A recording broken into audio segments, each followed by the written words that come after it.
Hi guys, कैसे हो? रोम गुरुजी में आपका स्वागत है। तो आज मैं आपको 5 रीजंस बताने वाला हूं जिनकी वजह से आपको OnePlus 9R सिलेक्ट करना चाहिए iQOO 7 की जगह। तो शुरू करते हैं गाइस। और मुझे पता है काफी फैन बॉयज को गुस्सा आएगा, बट गाइस गुस्सा मत करो, काफी इंटरेस्टिंग इन्फॉर्मेशन है, शायद आप इससे कुछ नया जान पाओ। और जो लोग कंफ्यूज्ड हैं कि क्या मैं OnePlus 9R लूँ या iQOO 7 लूँ, आपके लिए ये वीडियो बहुत हेल्पफुल होगा, तो पूरा देखिए। Also, I've launched an English channel. You can go to it by the link given down below. तो गाइस शुरू करते हुए सबसे पहले हम बात करते हैं कम्युनिटी की।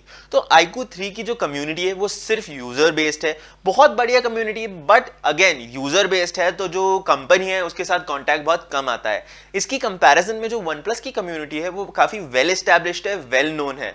तो जब किसी यूजर को प्रॉब्लम आती है और वो काफी यूजर्स के साथ जब रेजोनेट होती है, कंपनी से अपडेट मांगना, बग फिक्स मांगना बहुत इजी हो जाता है। इसके साथ ही काफी जो क्लैरिफिकेशन होते हैं, जो डाउट्स होते हैं, वो जानना इजी हो जाता है compare to iQOO। In fact iQOO की XDA पे भी कोई कम्युनिटी नहीं है इन कंपैरिजन टू OnePlus, जिनकी XDA पे बहुत बड़ी कम्युनिटीज हैं और जो बहुत अच्छा काम भी करती हैं। सेकंड रीजन पे हम आते हैं, एक ट्राइड एंड टेस्टेड फोन। तो अगर आप iQOO 7 की बात करोगे तो iQOO 7 चाइना में बहुत ही डिफरेंट प्लेटफॉर्म पे चलता है कंपेयर टू इंडिया। इंडिया में वो वीवो के प्लेटफॉर्म पे आ रहा है जो है फनटच ओएस, जहां की चाइना में वो ओरिजिन ओएस पे चलता है। तो जो ओएस का डिफरेंस है उसकी वजह से काफी बग्स आने की शक्यता है। तो उस केस में जब आप OnePlus 9R की तरफ देखते हैं तो OnePlus 9R एक OnePlus 8T का अपग्रेडेड वर्जन है।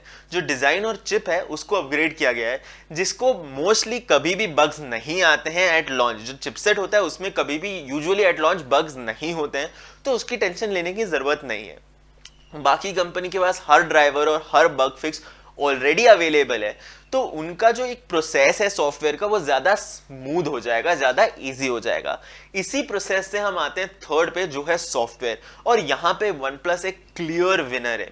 चाहे आप कितना भी बोल लो कि OnePlus अब ओप्पो बनता जा रहा है, उसको अगर आप iQOO से कंपेयर करोगे तब भी उनका OS 100 टाइम्स बेटर है। तो जब आप OS की जब स्पेसिफिकली बात करते हो, तो अगर ओरिजिन OS iQOO 7 में आ रहा होता तो वो बहुत बढ़िया होता और लोग इनफैक्ट OnePlus से ज्यादा iQOO 7 को प्रेफर करते। बट iQOO वंस अगेन उनके मॉन्स्टर UI के साथ आ रहा है जो बहुत ही ब्लैंड और फीचरलेस है इन कंपैरिजन टू OnePlus का OS। तो OnePlus एक काफी अच्छा बैलेंस रखता है स्टॉक और जो स्किन होता है उसमें। दो अभी वो थोड़ा ज्यादा ओप्पो की तरफ जाने लग गया है, तब भी उनके फीचर्स जो है, उनके जो इम्प्लीमेंटेशन है वो बहुत स्मूथ है, जहां की iQOO को थोड़ा टाइम लग जाता है अपने फोन को स्मूथ करने में। जैसे iQOO 3 की केस में 1 साल लग गया प्रॉपरली फोन को ना एडजस्ट करके स्मूथ करने में।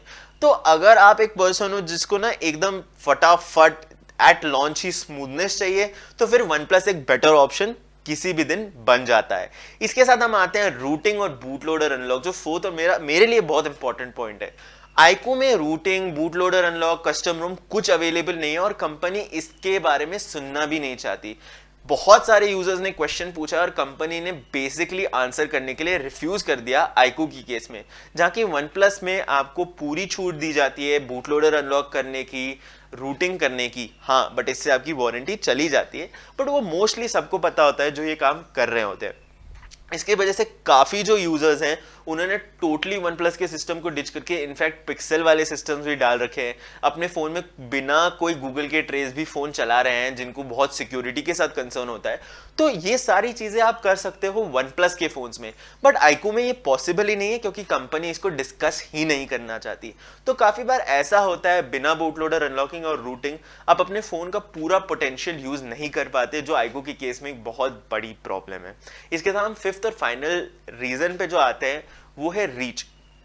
iQOO ने बोला कि आप सिलेक्टिव वीवो सेंटर्स में अपना iQOO डिवाइस फिक्स करा सकते हो, जो एक अच्छी बात है, जो एक गुड स्टेप फॉरवर्ड है। वो कहते हुए भी iQOO के सर्विस सेंटर्स बहुत कम हैं OnePlus की कंपैरिजन में। OnePlus एक कंपैरेटिवली वेल एस्टैब्लिश्ड कंपनी है इंडिया में, जिसकी वजह से उनकी जो सर्विस नेटवर्क है वो बहुत बड़ी और काफी बढ़िया है in comparison to iQOO। iQOO आपको pickup and drop service available कराता है, पर वो कुछ ही सिटीज में, और ये बहुत कम सिटीज है। अगर आप देखोगे कि इंडिया का मैप देखोगे, बहुत ही कम सिटीज में iQOO के सर्विस सेंटर अवेलेबल है इन कंपैरिजन टू OnePlus।